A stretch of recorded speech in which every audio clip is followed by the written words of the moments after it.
This is a curated list of my top 11 favorite splitboarding gear that's gonna enhance your uphill and your downhill experience. I guarantee the last one's gonna make you faster on the uphill to keep up with your skiing friends. Let's send it. Number one, we have the Petzl Meteor helmet. There's three big reasons why you'd wanna use a specific helmet like this as opposed to something like a resort helmet. It is significantly lighter than your traditional resort helmet, and it also will breathe a lot better on the uphill. And the third thing is that it doesn't have the ear flaps that you would typically encounter on a resort helmet, which is very important in the backcountry because you want to make sure that you're listening to the snowpack for any kinds of woofing, cracks, or rocks falling if you're climbing in a couloir. The Petzl Meteor is specifically designed for ski mountaineering and to actually work with wearing goggles in the front. It also has the goggle capture in the back here, so your goggles will always stay on. What's nice about this helmet is that it's dual purpose as well. I will actually use this for rock climbing in the summer, in addition to the ski touring that I'm usually rocking it with. Next, we have the Oakley Sutro sunglasses.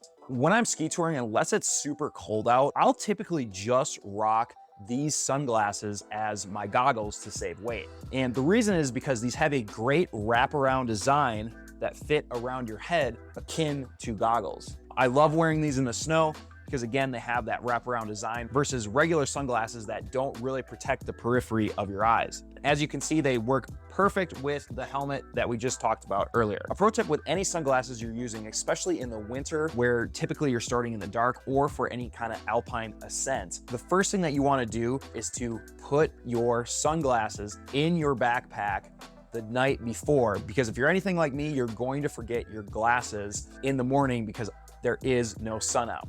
Next, we have the Quicksilver Utility Bib. I love bibs just for style, number one, but also the fact that this is a great way to store your skins, especially if you're doing laps in the backcountry. All you're going to do is just open your bibs and then throw your skins right in there, zip your bibs back up, and they're gonna be next to your chest for them to warm up to get some of the ice and snow off of them, but also just for when you need to put them back on, when you need to go uphill. They have little vents on the side, everything you could ask for and look for in a bib, these have. Next, we have the Darn Tough Solstice sock. What I love about this is the fact that it's a long sock, which is something you're gonna need, especially when you're touring, so you prevent any of the boot from rubbing up against the upper part of your calf, which provide a ton of hot spots. These are great because they're merino wool. So speaking of merino, the next thing that we have is a Merino Protect long sleeve shirt. Now this is a traditional merino wool shirt. And why I like this is because number one, Merino Protect is a very affordable brand on Amazon.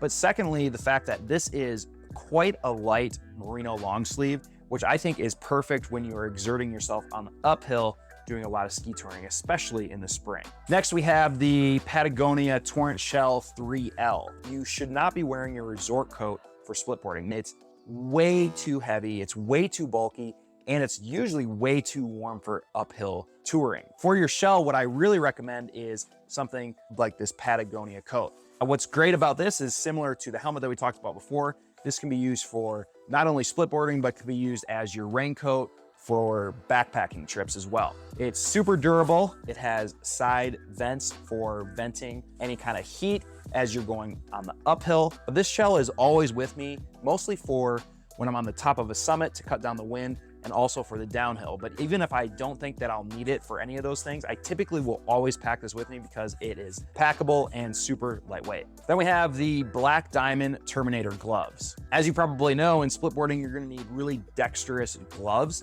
And these do a really good to about 15 or so degrees.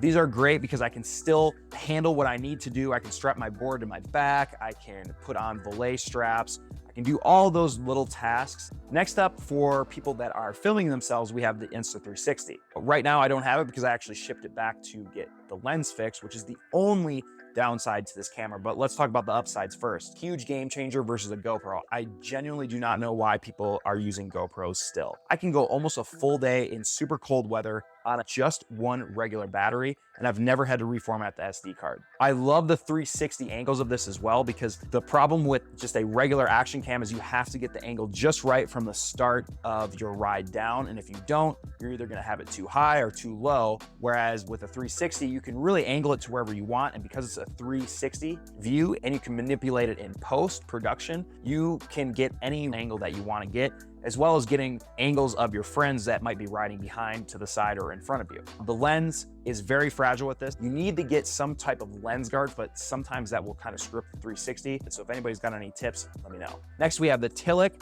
5-panel Wallowa hat. I think that these 5-panel hats are way superior in comfort to a regular trucker hat like this, which is what I would commonly wear when I would do any kind of splitboarding on the uphill. But what I've found out with these 5-panel hats is not only are they lightweight and super comfortable, but they're super easy to just roll up and stuff into your pack while still maintaining their shape, which is something that I would always be concerned with if I had a trucker hat. Next, we have the Gregory 12-liter bag. This is my favorite pack to use when I'm doing any type of splitboarding at an actual inbounds resort. The reason I love this is because it's super small, it's minimal, it's super lightweight. 12 liters fits the bill perfectly for what you would need inbounds skinning. I forgot to say I love the stretchy belt on this too.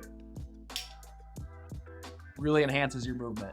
If you want this bag, use Chad15 for 15% off at the link below. The next bag that I'll use if I'm not using an Avi bag in the backcountry is a Gregory Target 25-liter. I have found 25 liters to be about the perfect size for any one-day adventure into the backcountry. What I love about this bag in particular is how easy they make it for you to slip your split skis into the side pockets here to create an A-frame. Other bags that I've used to try and put my skis in really don't have the best system, but this one is by far the most superior one that I have seen. As promised, the last item that's going to make you way faster on the uphill are these Jones MTB boots. What these have are a BOA system here that you can take out and then extend your heel. And what that's going to do is make sure that you have an increased stride length as you're going uphill. You can use your regular resort boots as a splitboarding boot, but the problem is that you're just not going to get the stride that you would get if you were using a boot such as this one here,